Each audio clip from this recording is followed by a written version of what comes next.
Welcome to the Insight Meditation community of Charlottesville, Virginia. You can find all of our program offerings and information about our Sangha at www.imeditation.org. We meet weekly on Tuesday evenings at 7 p.m. Eastern Time, currently on the Zoom platform for meditation and a Dharma talk given by one of our teachers. We also meet daily at noon Eastern Time on Zoom for sitting practice. We hope you can join us. Tonight, I want to offer a meditation that is actually a prayer, a greeting from Native Americans. This year marks the 500th year, 500 years since that celebration in Plymouth in 1621, that all of us who have lived in this country at any time and through grade school or whatever, we have heard about, of course, the Pilgrims, as we call them. We've heard about how the Native Americans, and probably the name Squanto, I remember that, maybe you remembered it too, helped them as they came over. They traveled in 1620, arrived late in the year, way too late to plant anything. Half of them died on board the ship because they had to hole up on ship over that harsh winter. And in the next spring, here was an indigenous American who spoke English, by golly. There's a real story behind that. I won't go into that tonight because we want to go elsewhere. Nonetheless, he was the one that helped them survive, enabled them to survive. So the first, quote unquote, first Thanksgiving, I put quotes around it because in fact it wasn't. There were other Thanksgiving ceremonies, right here, celebrations on this territory before them. But this one was marked as the first.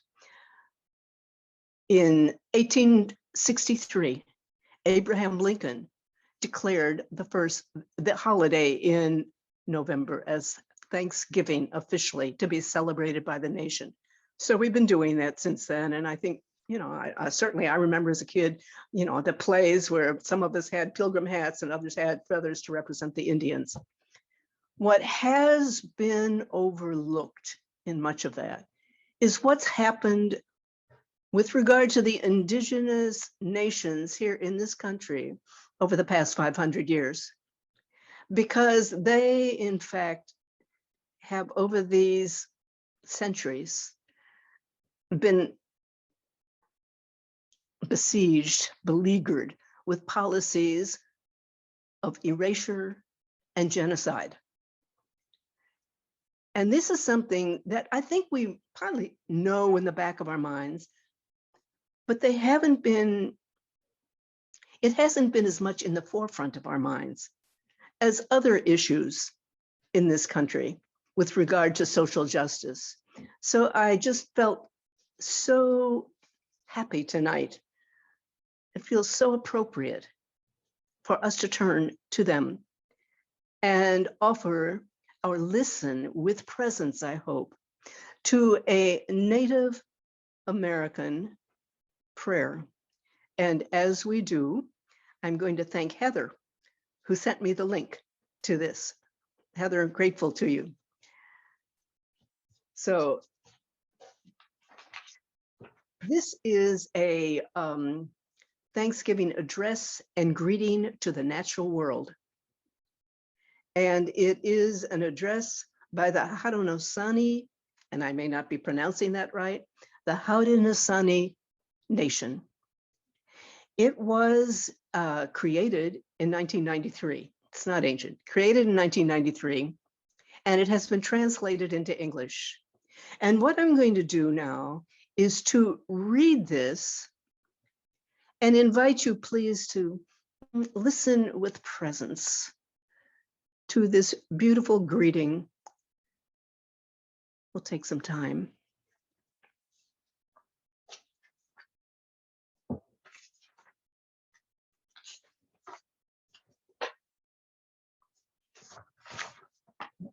Haudenosaunee Thanksgiving Address, Greetings to the Natural World. The people. Today, we have gathered, and we see that the cycles of life continue. We have been given the duty to live in balance and harmony with each other and all living things. So now we bring our minds together as one, as we give greetings and thanks to each other as people.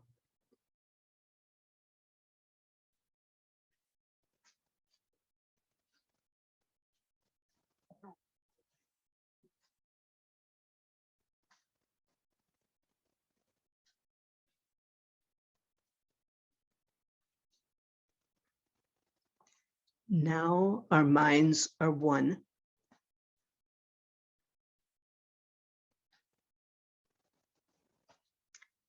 The Earth Mother.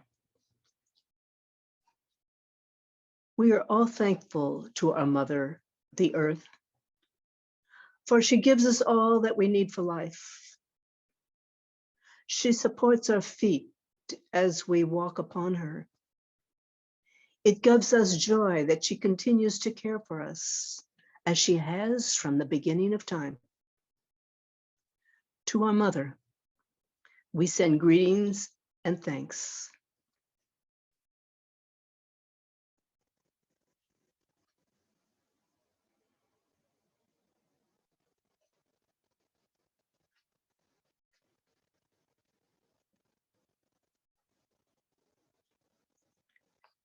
Now our minds are one.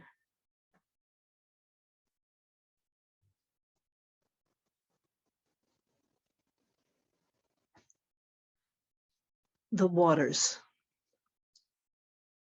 We give thanks to all the waters of the world for quenching our thirst and providing us with strength. Water is life. We know its power in many forms. Waterfalls and rain, mists and streams, rivers and oceans. With one mind, we send greetings and thanks to the spirit of water.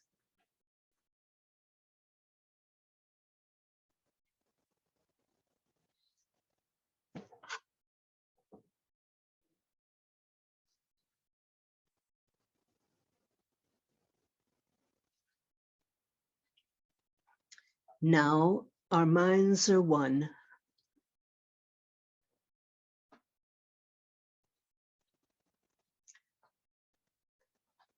The fish. We turn our minds to all the fish life in the water. They were instructed to cleanse and purify the water. They also give themselves to us as food. We are grateful that we can still find pure water. So now we turn to the fish and send our greetings and thanks.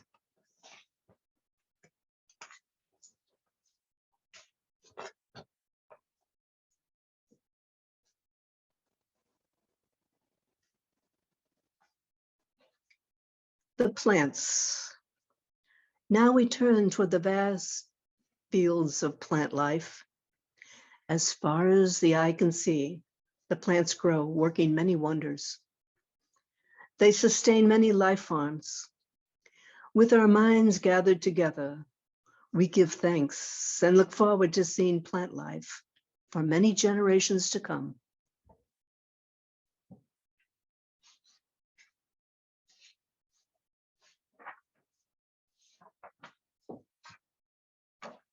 The food plants. With one mind, we turn to honor and thank all the food plants we harvest from the garden. Since the beginning of time, the grains, vegetables, beans, and berries have helped the people survive. Many other living things draw strength from them too. We gather all of the plant foods together as one and send them a greeting of thanks.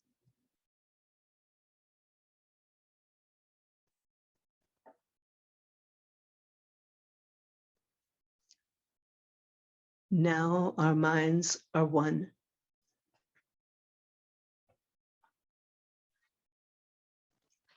The medicine herbs. Now we turn to all the medicine herbs of the world. From the beginning, they were instructed to take away sickness.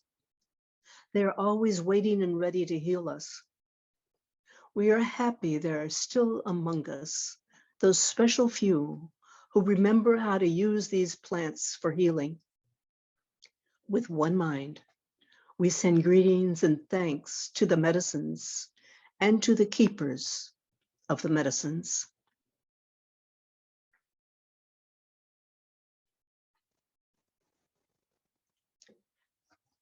Now our minds are one. The animals. We gather our minds together to send greetings and thanks to all animal life in the world. They have many things to teach us as people. We are honored by them when they give up their lives so that we may use their bodies as food for our people. We see them near our homes and deep in the forests. We are glad they are still here, and we hope that it will always be so.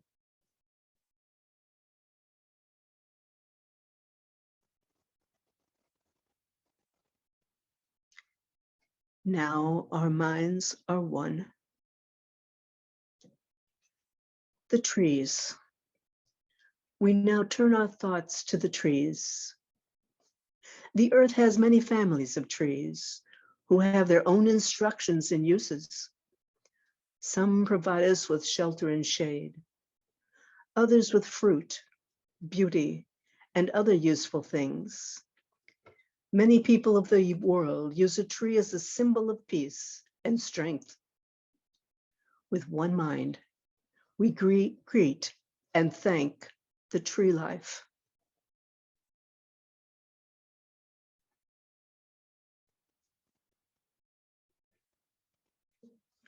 Now our minds are one. The birds. We put our minds together as one and thank all the birds who move and fly about over our heads. The Creator gave them beautiful songs. Each day they remind us to enjoy and appreciate life. The eagle was chosen to be their leader.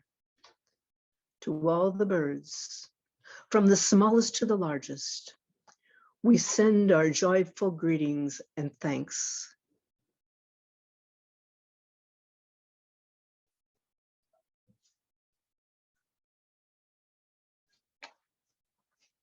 Now our minds are one. The four winds. We're all thankful to the powers we know as the four winds. We hear their voices in the moving air as they refresh us and purify the air we breathe. They help us to bring the change of seasons. From the four directions they come, bringing us messages and giving us strength. With one mind, we send our greetings and thanks to the four winds. Now our minds are one. The thunderers. Now we turn to the west, where our grandfathers, the thunder beings, live. With lightning and thundering voices, they bring with them the water that renews life. We are thankful that they keep those evil things by the Okwiseres underground. We bring our minds together as one to send greetings and thanks to our grandfathers, the thunderers.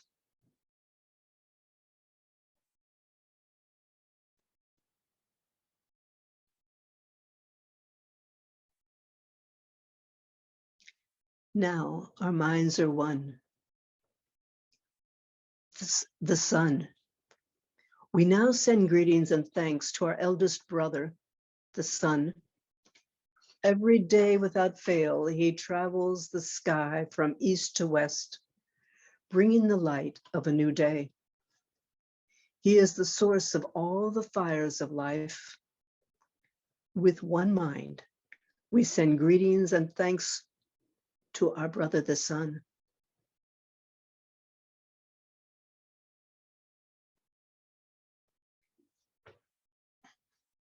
Now our minds are one.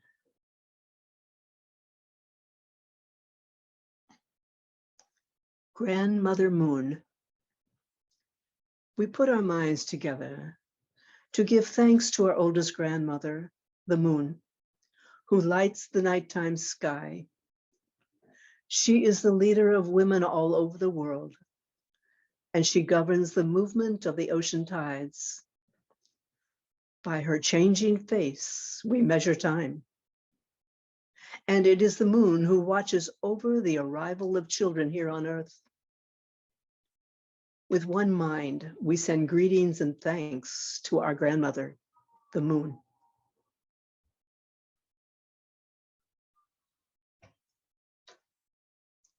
Now our minds are one. The stars. We give thanks to the stars who spread across the sky like jewelry. We see them in the night, helping the moon to lighten the darkness and bringing dew to the gardens and growing things. When we travel at night, they guide us home. With our minds gathered together as one, we send greetings and thanks to the stars.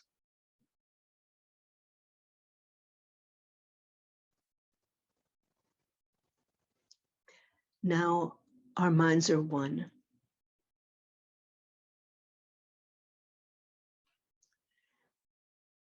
The Enlightened Teachers. We gather our minds to greet and thank the enlightened teachers who have come to help throughout the ages. When we forget how to live in harmony, they remind us of the way we were instructed to live as people. With one mind, we send greeting and thanks to these caring teachers.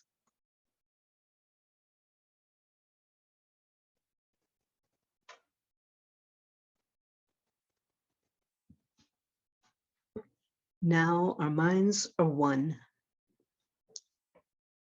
The Creator. Now we turn our thoughts to the Creator, our Great Spirit, and send greetings and thanks for all the gifts of creation. Everything we need to live a good life is here on this Mother Earth. For all the love that is still around us, we gather our minds together as one and send our choicest words of greeting and thanks to the Creator. Now our minds are one.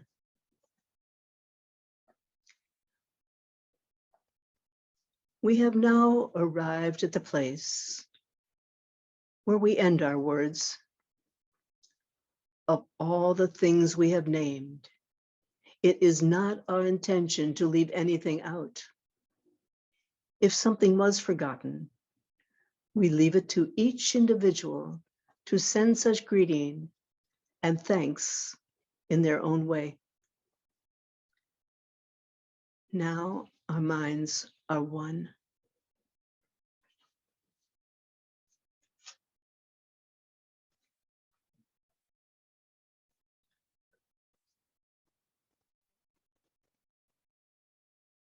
And now, friends, let us take a few moments, each of us, to send whatever thanks and gratitude that moves your heart at this moment.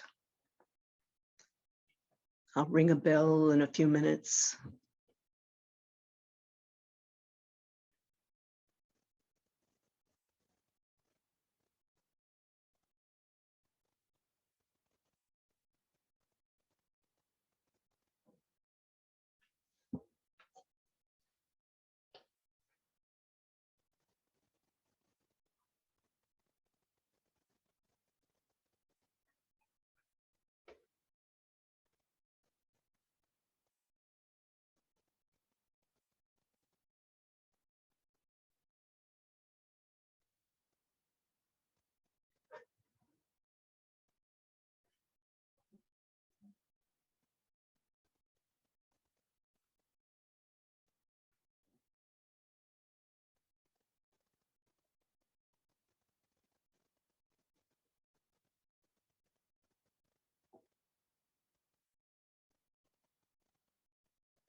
In closing this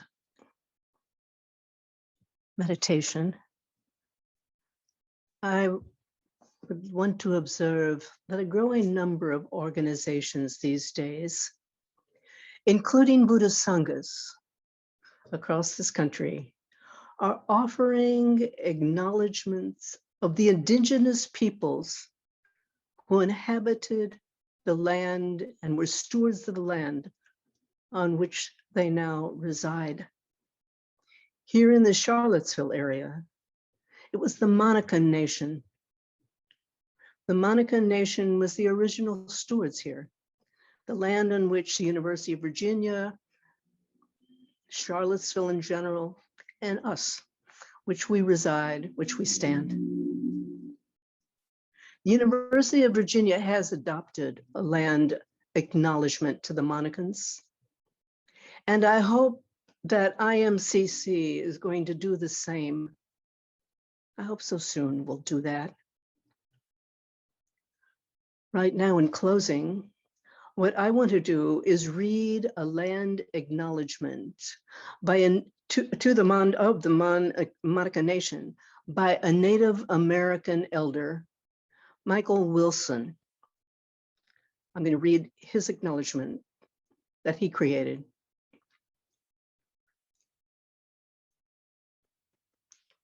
For thousands of years, the people of the Monacan Nation have lived on, protected, and cultivated the land on which Charlottesville and the University of Virginia stand. These spaces were built on, colonized, unceded land by enslaved laborers. As ancient people who thrive today, we acknowledge and respect the Monacan stewardship of the land, past, present, and future.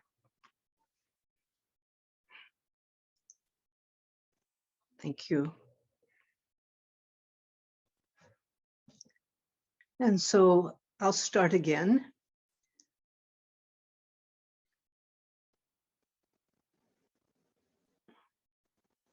And say, last week, Liz told us the legend of Siddhartha Gotama, the young man who was to become the Buddha. It's something we probably have heard many times, but I'll just say a few words again about it. And that he was raised as the son in a noble clan. His father was the headman of the clan. He was the head of the clan. He wasn't a prince. I mean, that's part of the legend, but actually he wasn't a prince, but he was a noble. And he was raised in luxury. And not only that, he was raised, what you might say in quotes, very carefully. His father wanted to protect him, in fact, shield him, block out the harsh realities of life. And so it was that according to the legend, he must have done it to some extent anyway, blocking it out. But the legend tells us that one day when Siddhartha was 29, he went into the city. And while he was in the city, he saw someone who was very old and frail. He saw someone who was very sick, and he saw a corpse. He also saw a wandering spiritual seeker, a sadhu. Those four things: old age, sickness, and death, and a spiritual seeker. And this shook him. He realized that his life, the life he had been brought up in, was only a small fragment of reality. Now, I'm going to inject my own interpretation here because it's pretty incredible to think that a man who's 29 and raised amidst all the luxury, never was in the city before. Clearly, he must have seen old age, sickness, and death and spiritual seekers before. My thought is that at 29, at this point, he was ripe. He was ready. I think that the questions that perhaps had dogged him, that had troubled him for a long time, finally couldn't be avoided anymore. Yes, he returned back home, but I think he never could return. He never returned to the complacency that clearly he must have had some degree of in his earlier existence. And so it was sometime after, we understand it was shortly after, but sometime after this encounter in the city with old age, sickness, and death, and a spiritual seeker, he secretly left home and set out on his own journey, his own path as a spiritual seeker. And so this is the beginning of the story, the legend of the Buddha, of the young man who was to become a Buddha, the Buddha, historically speaking. And let me just say right here, not the only Buddha. If you were in any of the other Buddhist traditions, you know, there's an admitting that there are many other, this is the historical Buddha. Many beings are Buddhas. I'm not going to go into that, but as long as I said it that way, I may as well add that addition. Anyway, going on from there, old age, sickness, and death. They're called, as Liz mentioned last week, divine messengers, divine messengers. And that is a really pretty profound name title, because divine messengers carry a teaching with them. The teaching is that difficult circumstances, even shocking circumstances, aren't simply to be avoided, turned away from. They are messengers. In fact, we could even say they are blessings, or they can be blessings. They carry gifts with them when we look deeply, when we really inquire about what's going on, what is life all about? And this must be, however it was phrased, the question that Siddhartha Gotama experienced. It must have really become urgent for him. That's what the divine messengers make us think, can make us think. What's really true here? What's life about? In this way, this is the blessing. The blessing, because they teach us, they tell us, we can reduce the suffering in our life. We can, by facing it and going into it. We can awaken by facing it and going into it. And through us, through our own realization, whatever it may be, we touch others around us. It's just the way it works. It's never just our own realization. It simply radiates. It touches whoever's around us. So I thought of this statement, divine messengers. And you know, it's very lofty and beautiful.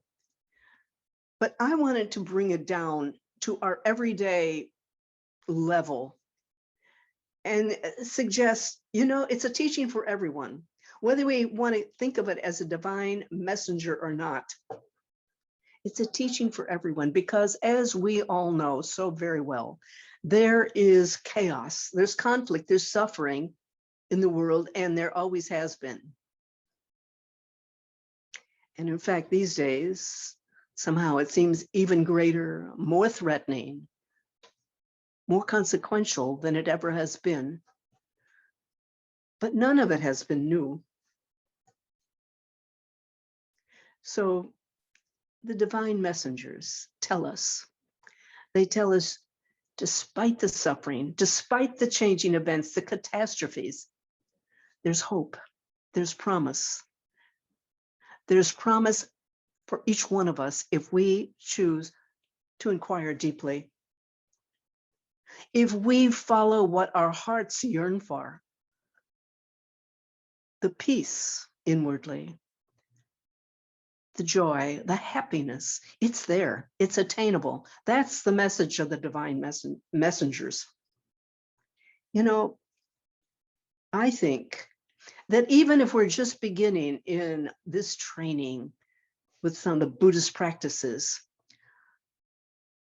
no, I almost feel that we can be grateful, even if we don't feel we've made any progress or we're just starting out. We can be grateful for this practice. There's something in us, if you're here, there's something in you that says, hey, this is meaningful. This depends on how you look at it. This is right down common sense. It makes sense.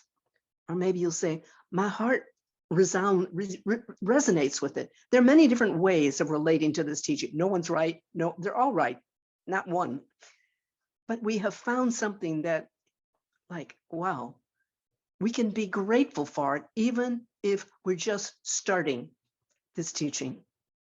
And I know that as we continue and as we mature in this teaching and become, what to say, more spiritually mature through the teaching and open up and our heart expands and our sensitivity and mindfulness expands, I think we become even more grateful for the teaching, more amazed.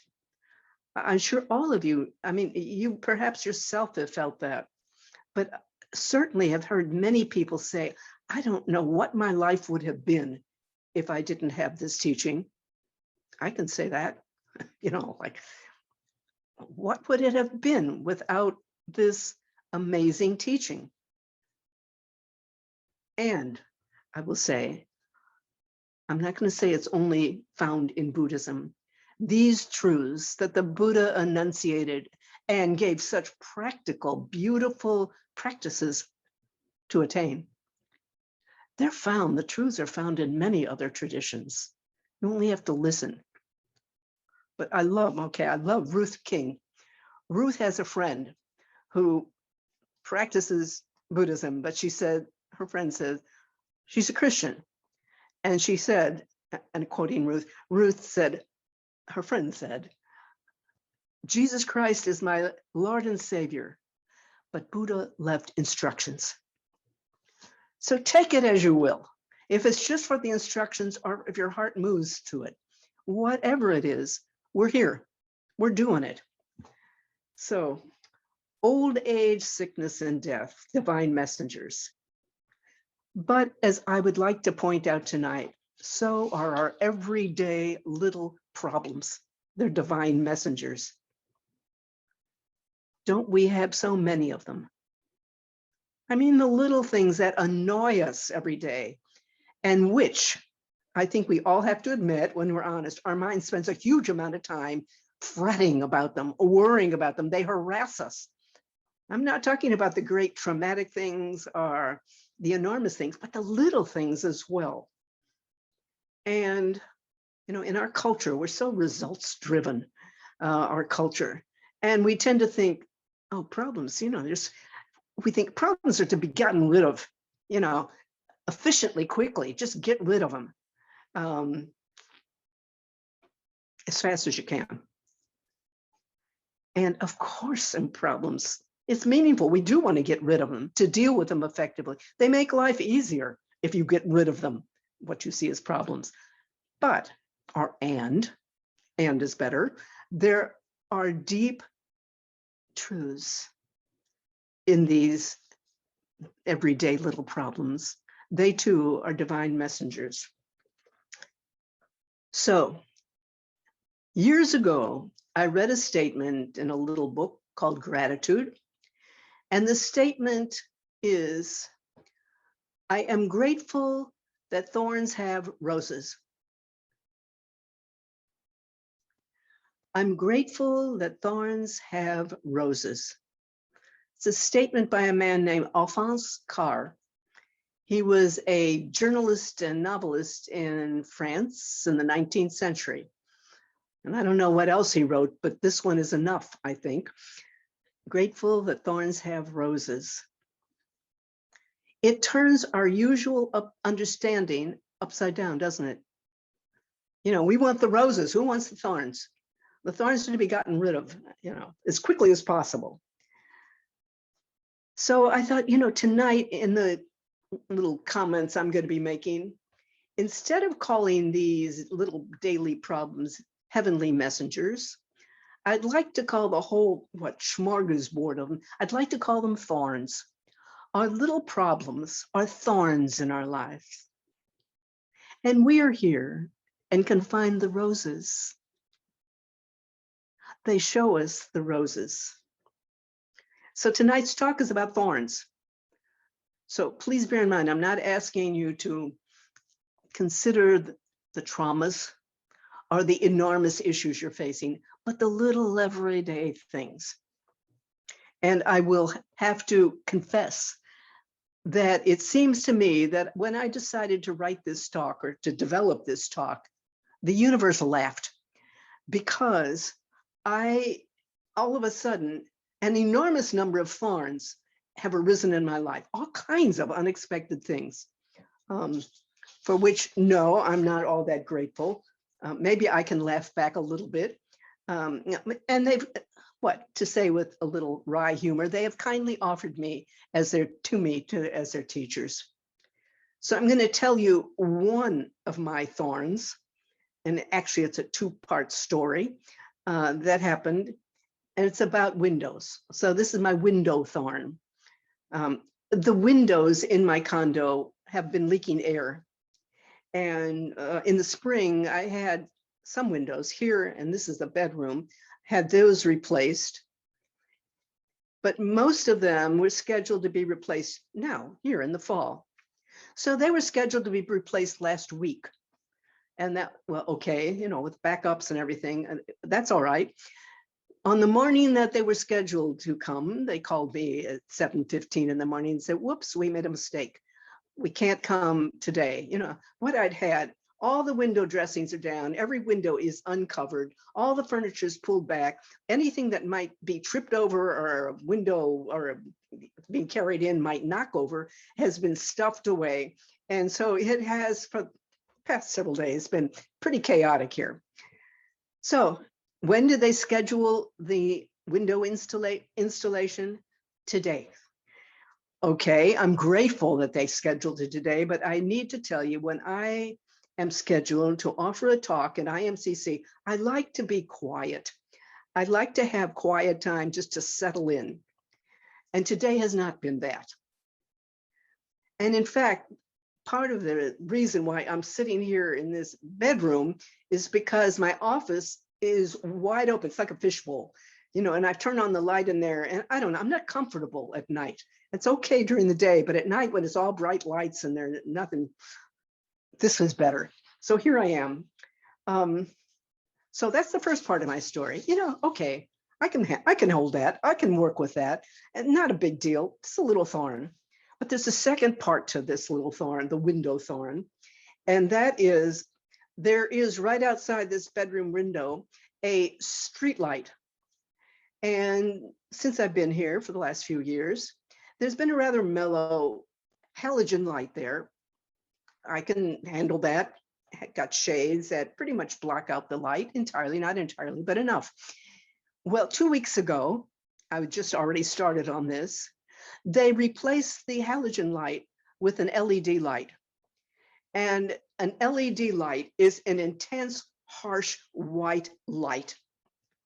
So the answer, or the upshot of that, is that, first of all, these shades don't do it. They don't block out that light. And it is quite difficult for me to sleep with this. And it's also in my kitchen. It's like very difficult to live with. Okay, so I can work with that too.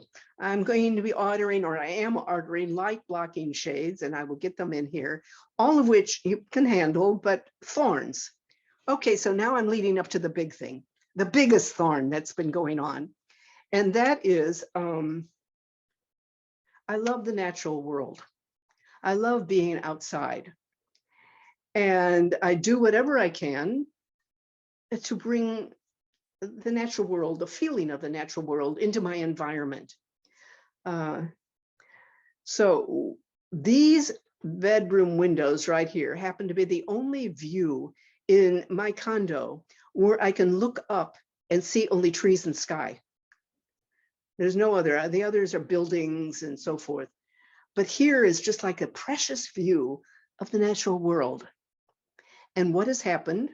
Well, there's this bright light, harsh light, that is obliging me to keep the shades up at night. I can't see the night sky. But the short and long of it is, I really resent this light. I'm very upset about the fact that it is like the city is imposing itself on my love for the natural world. There's a thorn. What am I going to do about this thorn? But first of all, before I talk about that, let me say, I am fully aware that this is a thorn that comes from a person speaking up from privilege, right? How many people on the face of this planet don't have such an option to choose? I do have an option. I realize, and I realize it in context. It's important to maintain a perspective, and I can see that. Suffering that's incomparably greater than this little thorn. All right, saying that, at the same time, the Buddha reminds us that suffering is suffering. Yes, there are gradations, but suffering is suffering. And as we practice, we learn that it's really important to acknowledge our own suffering, not to dismiss it because it's unimportant in the relative scope of things, but to face it. And in fact, when we dismiss our suffering and say, well, it's not that important, and it may not be, we have to be able to hold both at the same time. Do you see? Hold both the relative unimportance of it, and at the same time admit as human beings, this is really irritating. Both. If we don't, there's a cost. And this you have, all of us, I think, have learned from our teaching. If we don't really honestly look at what is causing us at our thorns, what do? We try to bury them, ignore them. They do not go away. This is not the path to freedom. It is an obstacle to liberation. Anything that weighs us down is an obstacle to liberation. I like Sharon's comment that she often says, it's like this now, whatever the this is. And if you're irritated because the outdoor light is harsh and I can't see the night sky, yes, I notice. This is one more way in which I feel blocked off from the natural world. This is what we're all called to do, to be with what's true and not to dismiss it. So to act from a place of acceptance and not resistance. I currently am experiencing some resistance about this light. Down the line, that thorn, I hope to be able to allow it to teach me acceptance. What I would like to do right now is to invite us just to take maybe 5 minutes right now and invite each of you to consider a thorn in your life. Once again, please, not trauma, not the biggest thing, some little thorn that really is annoying to you. To consider it, and then to ask, how can this thorn be a heavenly messenger, a teaching? So I will continue with a few comments, and I hope each of you were able to give some thought to a thorn and in your life. And what might it be for it to resolve into a rose? And going back to my thorn, my window thorn, and the light, of course I realize, this light, this artificial light isn't going to change. Either I change or I'm going to live with resentment. It just comes down to that. As I was kind of chewing on all of that, I came across a wonderful poem that really spoke to me, and I'm going to read it to you. It's by Ian McCrory. Ian McCrory was a Theravadan monk, lived in Asia, apparently for several years. He's now has a family. He lives up in Canada. He's a poet. And here is a lovely poem that he wrote. And he said, some define living a natural life by the number of streams that run by their home. Returning to nature entails evergreens and owls, loons and rock faces, baked bread and open hearth fires. But within dwells the true nature we should seek, still, inherently pure and serene, although polluted by the greenhouse gas emissions of modern life. It is this inner nature we must redress. Once at peace with our own true nature, we can balance our intention with our actions, and devoid of social pressures, we can live off the grid. A babbling brook cannot soothe a raging mind, but a quiet mind can remain at peace through a monsoon's rage. So there we are. Beautiful, I think. It's like he wrote this one exactly for my circumstances. So at peace with our own true nature, that is the ultimate rose. In that little statement about thorns having roses, this is the ultimate rose, our own true nature. I think what we often do, instead of looking into our thorns, we often distract ourselves instead.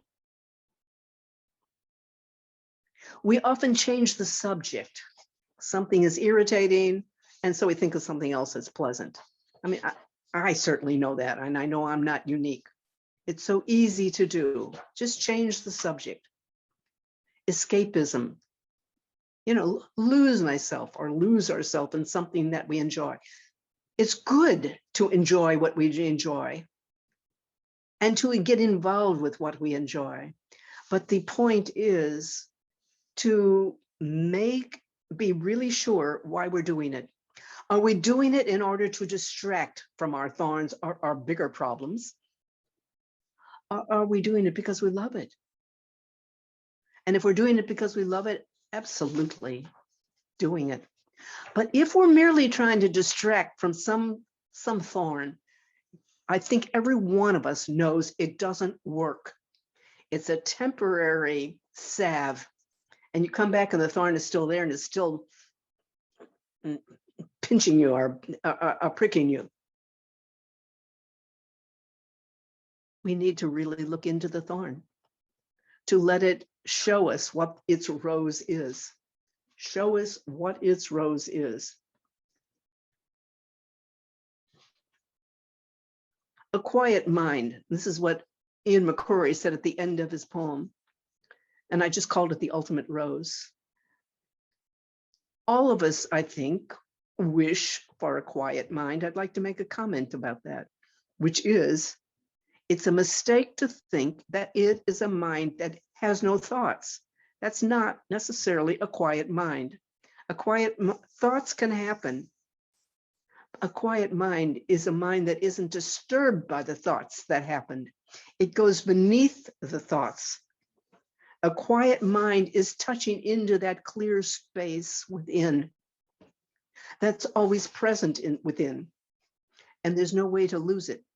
That's a kind of a radical statement. Like what? No place to lose a quiet mind? How many times do we feel we're connected? But the fact is, it is there.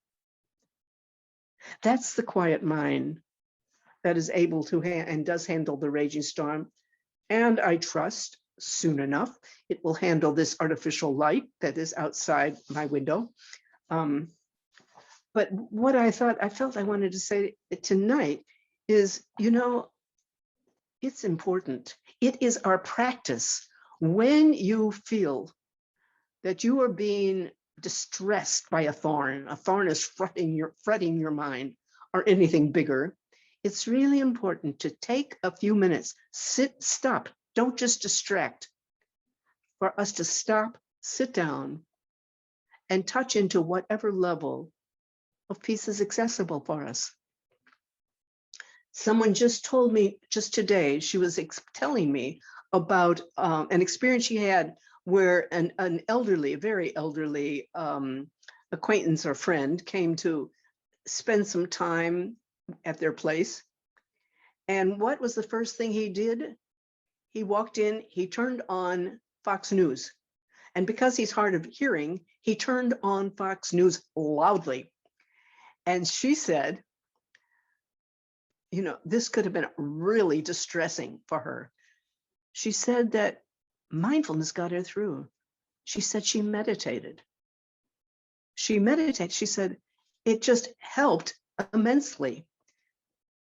I'm suggesting emulating some degree of that, whatever makes sense for you. Sitting down, it might be 5 minutes, just in the middle of a thought, recognize, oh, I'm distracting myself by this thorn, by Fox News in the other room, or by whatever it is.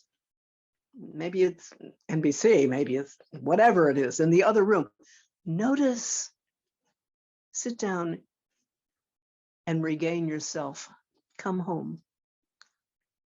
And then go on with whatever you're doing, including something you love. Wonderful, wonderful. But just be aware, discern. We need to discern when we're doing something to lose ourselves, and I certainly can speak as an expert in that topic, or whether we're doing it because we love it. Trusting this beautiful practice enough to know that it can bring us home, even just for a moment, and then go on, and then go on. I guess I wanted to say, when we begin to do that, you know, it isn't just a selfish activity. Because when we can do that, then what you are, not who you are in terms of identification, but what you are, begins to shine. It's a gift to others.